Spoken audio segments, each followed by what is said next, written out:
Hello friends. मैं Lokesh Sethia, founder partner SR Wealthelite and share market Gurukul. आप सबको मेरे इस चैनल पे स्वागत करता हूं।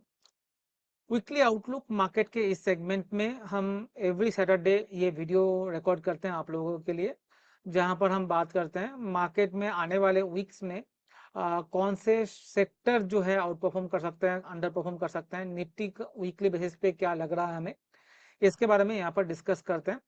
तो मेरा ये प्रयास अगर आपको अच्छा लग रहा है और पहली बार आप जुड़ रहे हो तो सब्सक्राइब जरूर कीजिए, लाइक और शेयर करना मत भूलिएगा, और कमेंट सेक्शन में बताइए और आपको क्या देखना है, हम जरूर बात करेंगे उस सेक्शन के बारे में। तो दोस्तों चलो आगे बढ़ते हैं और समझते हैं इंडेक्स वाइज, सेक्टर वाइज कौन सा सेक्टर कैसा लग रहा है, हम समझने की कोशिश करते हैं। अगर मैं निफ्टी की बात करता हूँ तो आप देखोगे पिछले 4 दिनों का जो मूव है, 4-5 दिनों का जो मूव है, वो एक ही कैंडल में एक्चुअली में मार्केट ने डाउन साइड दिखा दिया है। और ये जो 4-5 दिनों का जो मूव था, इसको पूरी तरह से फेजल आउट कर दिया है। ये जो ब्रेकआउट इस लेवल से आया था, अगर आप देखो यहाँ पर एक ब्रेकआउट लेवल था, हमने बात भी की थी, वो लेवल था 22,480 के करीब का लेवल। यहाँ से जो ब्रेकआउट आया, वहां से हमने ऑलमोस्ट 400 पॉइंट का मूव, जो हमने बात भी की थी, 300 से 400 पॉइंट का मूव आपको देखने को मिलेगा। 22,800 तक का मूव हमें आते हुए दिखा। अब वहां से हमें वापिस एक करेक्शन आते हुए दिखा है 22,500 तक। तो ऑलमोस्ट 300 पॉइंट का करेक्शन हम देख चुके हैं ऊपर के लेवल से। क्या इतना काफी है या और भी करेक्शन हो सकता है? चांसेस है और भी करेक्शन हो सकता है। बट एक चीज अच्छी हुई है, जो पीसीआर था वो 1.17 से घट के अब 0.86 से करीब आ गया है निफ्टी में पीसीआर, पुट कॉल रेशियो। तो ज्यादा करेक्शन का बड़ा जगह बचा नहीं है। एफआईज अपना लॉन्ग पोजीशन बढ़ा के, हम जब लास्ट वीक बात कर रहे थे तो 39 के करीब था, वो बढ़ के 56% के करीब आपका लॉन्ग पोजीशन हो गया है। मतलब शॉर्ट पोजीशन अब रह गया 44% के करीब। तो एफआईज का भी लॉन्ग पोजीशन बढ़ा है मार्केट में, ये पॉजिटिव है। बट हमें दोनों तरफ का लेके चलना चाहिए, जिस तरह से ग्लोबल मार्केट के सिनेरियो है, हम उसके बारे में बात करेंगे। तो सबसे इंपॉर्टेंट चीज ये है, जे 22,480 ये एक सपोर्ट का काम करेगा, जो एकदम सपोर्ट से 40 पॉइंट ऊपर ही है, ऊपर मार्केट बंद हुआ है। तो पहला सपोर्ट यही है। अगर ये टूटता है किसी वजह से, तो ये जो लेवल है, इस लेवल तक हम वापस आ सकते हैं, वो है 22,330 का लेवल। यहाँ तक मार्केट डाउन हो सकता है। आपने अगर मेरा कल का ट्वीट देखा हो, मार्केट आज के टाइम पे हमने बात की थी सुबह सुबह, जब मार्केट 22,630 के करीब था, मैंने बात की थी 525 तक मार्केट आ सकता है। मार्केट ऑलमोस्ट 519 तक आया है, अगर मैं ट्वीट देखा पाऊँ आपको। हम जब बात कर रहे थे तो 22,625 चल रहा था, अगर आप देखो यहाँ पर 22,625 इस जगह पे चल रहा था। 22,600 के नीचे अगर ट्रेड करेगा तो हमने बात की थी 22,525 तक मार्केट आ सकता है, और वो वहां तक मार्केट आया भी है। अब हमें करना क्या है कि ये 22,480 सपोर्ट का काम करेगा, वो अगर टूटता है तो 22,330 आ जाएगा। इसके बाद अगर टूटता है तो प्लीज मेरे ट्वीट के साथ जुड़े रहिएगा। लगता नहीं है इसके नीचे जाएगा, बट अगर जाएगा तो हम उस टाइम पे बात करेंगे। 22,156 के करीब, जितना याद आ रहा है, 156 के करीब सपोर्ट आपको आते हुए दिखेगा। तो ये 3 सपोर्ट एरिया है जहां पर हम बात करेंगे। पहला है 22,480 जो एकदम पास है, अगर ये टूटता है तो 22,330, और उसके बाद 22,156। अब अपर डायरेक्शन में एक ही है रेजिस्टेंस, वो है 22,800, टू बी प्रिसाइज 22,756 या 60 मान लीजिए, 22,760। इस लेवल पे एक रेजिस्टेंस जोन है यहाँ पर, इस जगह पे ये निकलेगा तो उसके बाद हम 23,000 के लेवल तक निकलेंगे, 23,000 के बाद 23,300 तक भी जाएंगे, राइट। मगर उसके पहले एक छोटा सा करेक्शन हमें आते हुए दिख रहा है, और उसका मैंने सपोर्ट आपको लेवल बता दिया है। अब ये करेक्शन क्यों दिख रहा है, उसकी अगर हम बात करें तो आप ध्यान से देखोगे, ग्लोबल मार्केट एकदम सिनेरियो अच्छा नहीं है। कल यूएस मार्केट में 500 पॉइंट का बड़ा कट आपको रात को आते हुए दिखाया। जब हमारा मार्केट बंद हो रहा था, यूएस पॉजिटिव में था 50 पॉइंट, और जब बंद हुआ तो 500 पॉइंट, मतलब 1.13% का करेक्शन आपको आते हुए दिखा यूएस मार्केट में, राइट। दूसरा जो इंपॉर्टेंट पॉइंट मैं हमेशा बात करता हूँ वो है क्रूड ऑयल। क्रूड ऑयल 91 तक गया था, अभी 89 चल रहा है। तो ये एक जो कैंडल पैटर्न बना है क्रूड ऑयल में, ये एक थोड़ा सा राहत दे रहा है मुझे। ये पैटर्न सजेस्ट कर रहा है कि कल 89 के नीचे ट्रेड करना स्टार्ट करे क्रूड ऑयल तो वापस 85 तक आ सकता है। ये एक थोड़ा सा राहत का सिग्नल दिया है, बट मैं वो क्यों कैसे और भी मैं बताऊंगा, और भी इसके सपोर्टिंग में बताऊंगा। और साथ में डॉलर इंडेक्स भी आप देखोगे तो 106 के ऊपर जाके बंद हुआ है, 105 नहीं 106। ये जो 3 पॉइंट है ये मार्केट को नीचे खींचने के लिए तैयार हो रहा है दोस्तों। तो ये एक इम्पोर्टेंट सिनेरियो है। बट अब सपोर्ट में क्या खड़ा है, एक तो क्रूड ऑयल जो थोड़ा सा डाउनसाइड आपको आते हुए दिखा है। अब इसका मंडे को मालूम चलेगा। अगर फॉलो अप सेलिंग आता है क्रूड ऑयल में तो अच्छा है। अब देखो गोल्ड में भी सेम चार्ट बना है। गोल्ड 74,000 के करीब जाके 71,800 में जाके बंद हुआ है, ऊपर यहाँ पर ट्रैप किया है बहुत सारे बायर्स को। और अगर कल इसके नीचे ट्रेड करना स्टार्ट करे, 71,000 के नीचे स्टार्ट करें ट्रेड करना, तो वापिस से 68,000 के करीब गोल्ड आ सकता है। तो ये एक पॉजिटिव हो सकता है मार्केट के लिए। दूसरा सिल्वर भी आप देखोगे सेम चार्ट पैटर्न सिल्वर में भी आपको दिखेगा, 86,000 में जाके सिल्वर वापिस 82,800 में आके बंद हुआ है। अब देखिए सिल्वर का चार्ट, सेम चार्ट पैटर्न आपको दिखेगा। ये चार्ट पैटर्न दिखा रहा है कि इस जगह पे जो है सेलर थे, बायर थे, अपना पोजीशन को रख नहीं पाए, सेलर ज्यादा थोड़ा सा ज्यादा हावी हुआ है और मार्केट को डाउन साइड में लेके आया है। अब यहाँ पर देखना है इसके नीचे क्या ट्रेड कर रहा है सिल्वर, 82,000 सिल्वर के उसके नीचे ट्रेड करना जरूरी है। और गोल्ड 71,000 के नीचे ट्रेड करना स्टार्ट करना जरूरी है। और क्रूड ऑयल 89 के नीचे ट्रेड करना स्टार्ट करना जरूरी है मंडे के सेशन में। तो ये जो सिनेरियो हम देख रहे हैं जो थोड़ा सा ग्लोबल मार्केट में अच्छा सिनेरियो रहेगा अगर कमोडिटी थोड़ा सा डाउन हो इंडियन मार्केट के लिए। मगर जो या जो सबसे दिक्कत वाली बात है वो है डॉलर इंडेक्स 106 के पार हो चुका है।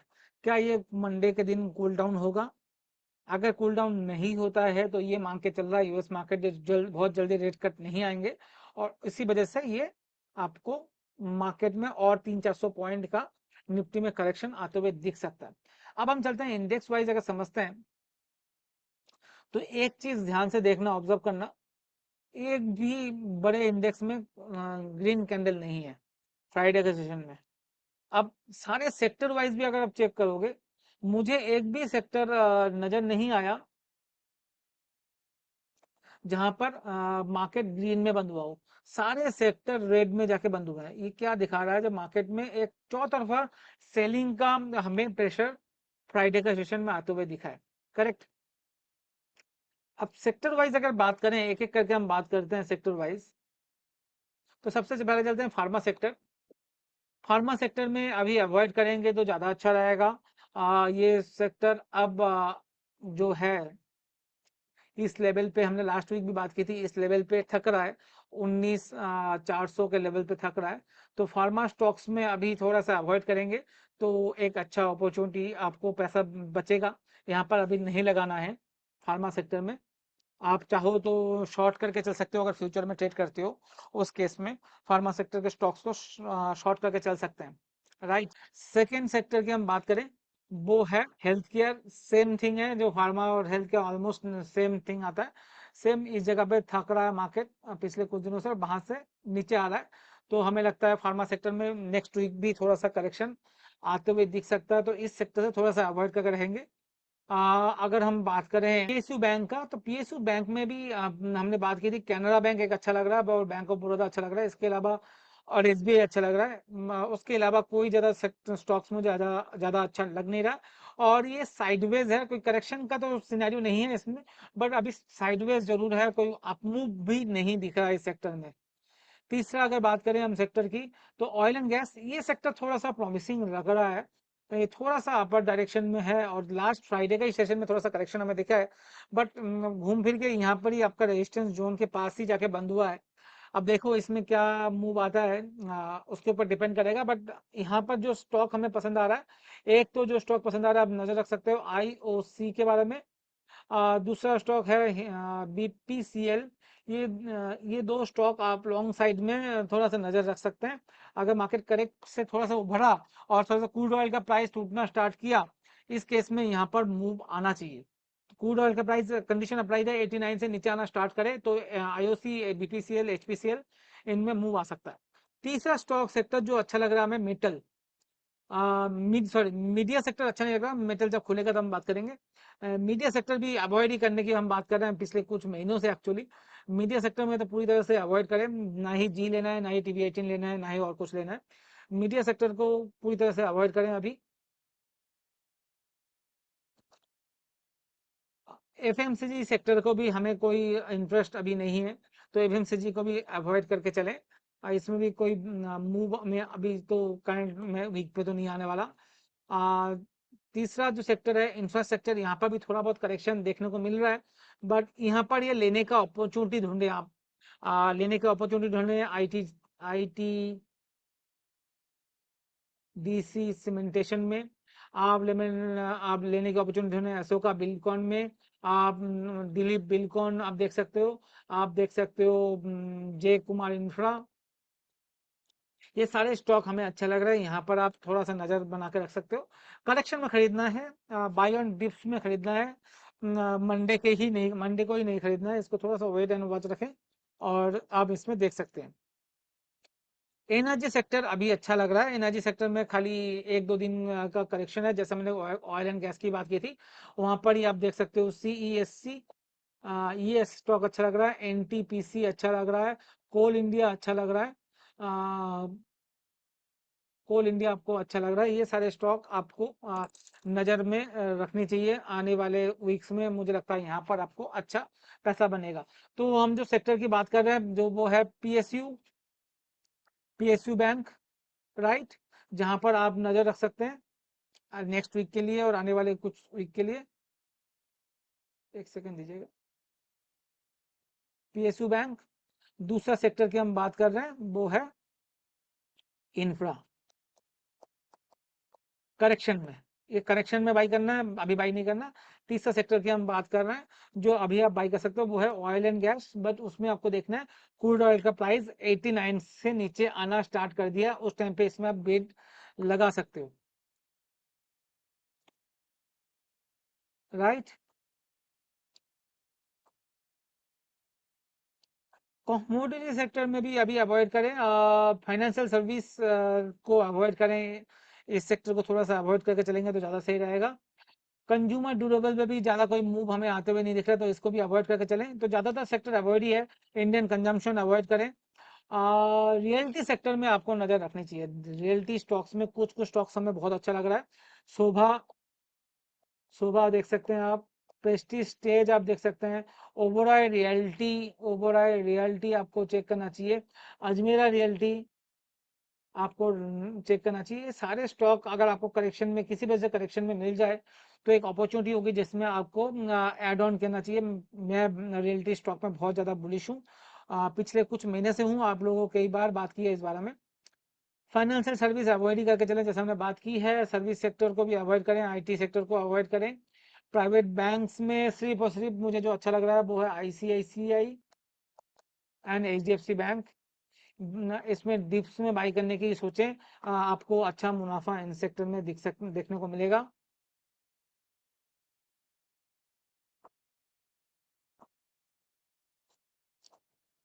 IT इंडेक्स को मैंने अभी तो अवॉइड करें, TCS का रिजल्ट ठीक आया है बट अभी थोड़ा सा अवॉइड करके चलें, रिजल्ट सेशन को निकलने दें, एक बार यहाँ पर ब्रेकआउट आने दें। ब्रेकआउट 36,000 के ऊपर अगर IT इंडेक्स निकलता है उसके बाद हम IT स्टॉक्स पे ध्यान देंगे, उसके पहले नहीं देंगे। तो हो सकता है नेक्स्ट वीक के जब हम एनालाइज करें तो हम उसमें बात करेंगे IT सेक्टर की, अभी तो नहीं। PSC sector, public sector enterprise में ध्यान रखा जा सकता है, ये सेक्टर अच्छा लगता है। ऑटो इंडेक्स में भी अभी थोड़ा सा करेक्शन दिख रहा है, उसको थोड़ा सा अवॉइड करें। मेटल सेक्टर बहुत अच्छा लग रहा है, तो मेटल सेक्टर में आपको ध्यान रखना चाहिए। ये सेक्टर में जो NMDC है, जो मेरा ट्वीट देखते हैं या जो मेरे पेड ग्रुप में हमने कॉल बहुत बार दिया हुआ है, नेशनल एल्युमिनियम आप देख सकते हो, आप देख सकते हो मॉयल को, आप देख सकते हो GPIL को, आप देख सकते हो JSW, सॉरी, जिंदल स्टेनलेस को, आप देख सकते हो। ये काफी बहुत सारे स्टॉक्स के बारे में हमने बात कर ली इस बार, तो ये सारे स्टॉक आपको नजर में होनी चाहिए। और लास्ट 49 MNC स्टॉक सेक्टर भी अच्छा लग रहा है, थर्मेक्स हो, कुमिंस हो, आपको इन सारे और सीमेंट्स हो, ये सारे स्टॉक आप देख सकते हो। तो मोटा मोटा जो लेने वाला सेक्टर हमें समझ में आ रहा है, मैं आपको लिख देता हूँ। पहला है realty, number 1 position, number 2 metal, number 2 metal, number 3 में अगर जाए तो थोड़ा बहुत ऑयल एंड गैस, नंबर 4 हो गया, इसका कंडीशन अप्लाई है, $89 के नीचे टूटना चाहिए, पावर, जिसमें हमने एनटीपीसी की बात की थी, कोल इंडिया की बात की थी। एंड नंबर 5 जो सेक्टर है उसमें पीएसयू बैंक्स, पीएसयू में 3 बैंक की हमने बात की है। तो ये जो सेक्टर है यहाँ पर आप अपना पोजीशन को ऐड किया जा सकता है। अगर करेक्शन आता है तो इंफ्रा में आप अपना पोजीशन बना सकता है। तो ये 6 सेक्टर है जहां पर नजर रखनी चाहिए।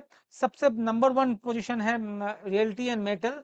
उसके बाद अगर आपका पैसा बचता है आप लगाओगे ऑयल एंड गैस, उसके बाद पावर, उसके बाद पीएसयू, उसके बाद इंफ्रा। तो ये पोजीशन आपको बनानी चाहिए आने वाले वीक के लिए, जहां पर हमें पॉजिटिव साइड में कुछ मूवमेंट आते हुए दिख सकता है, या करेक्शन में कम पार्ट लेंगे ये। एंड बाकी सेक्टर ज्यादा अच्छा अभी लग नहीं रहा, तो उस सेक्टर को अवॉइड करेंगे तो ज्यादा अच्छा रहेगा। कैसा लगा मेरा ये एनालिसिस, प्लीज लिख के जरूर बताइएगा। वापिस हम नेक्स्ट वीक मिलेंगे इसी टाइम पे, शाम को 5 बजे ये वीडियो रिलीज होगा, और एवरी सैटरडे हम रिलीज करने की कोशिश करेंगे इसको। Thank you very much.